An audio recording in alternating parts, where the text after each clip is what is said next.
አሞራ በሌጎስ የምትኖር እጅግ በጣም ባለሀብት ሴት ነች። ባለቤቷ ዳይክ ከ6 ወራት በፊት ሲሞት በቤቷ ውስጥ ብቸኛ ሆነች።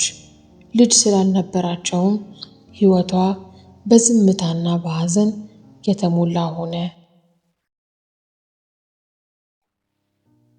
በአንድ ዝናባማ ቀን አሞራ በመኪና ውስጥ ቁጭ ብላ መንገዱ በትራፊክ ተጨናንቆ ሳለ በዝናብ እየተደበደበ ያለ አንድ ታዳጊ ተመለከተች።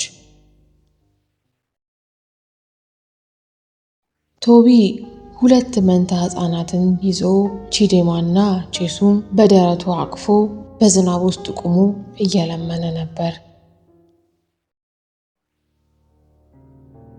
አሞራም ለልጆቹ በጣም አዘነችላቸውና እነሱን መርዳትና ማገዝ ፈለገች።